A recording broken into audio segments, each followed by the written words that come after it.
Ng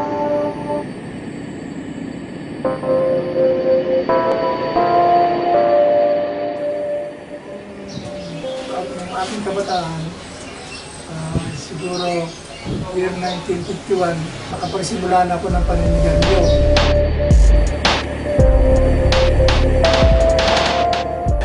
Isa ako sa naghukay ng tunnel dyan sa Balara. Kaya ang katawan ko ay sanay na sanay sa trabahong mabibigat. Noong 1974, napasok naman ako sa gobyerno, sa Philippine Tobacco Administration.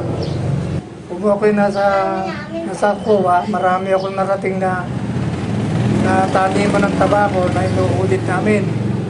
Kaya lalong hindi ko maiwasan ang paninigarilyo. Pagdating namin sa site, sa Ilocos, kaya andyan yung sigarilyo at inuman. Kaya hindi ko naiwasan na mayalis ang bisyo na yan.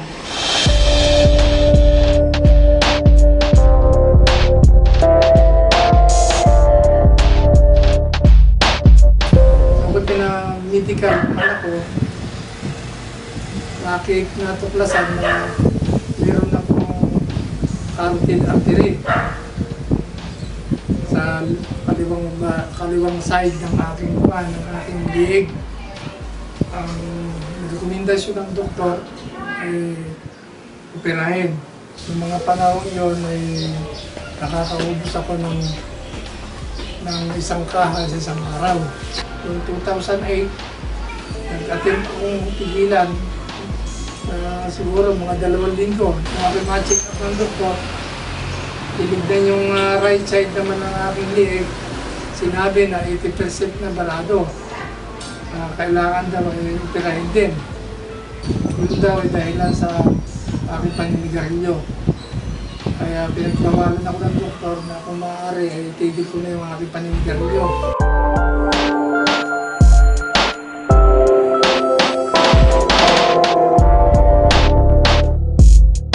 Yung makaramdam naman ako na medyo nahihirapan akong umihi, tinignan yung aking prostate.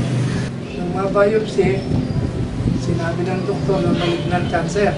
So, kung magkano ang PET scan sa St. Luke's, ang sabi ay 140,000. Nakita nga ng Lord George sa aking baga, nung aking ma-PET scan, sinabi na kailangan daw talaga ay tanggalin sa left side ng aking baga.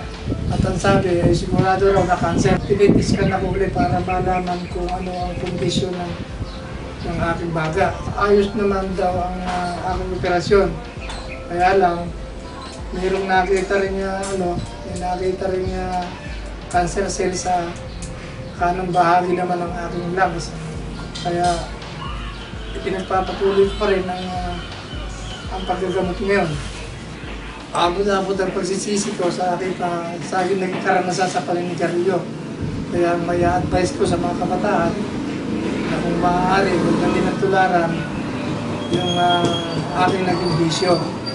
Bisyo na kayo ng iba, huwag lang yung tabako, yung paninigarilyo at saka yung drugs.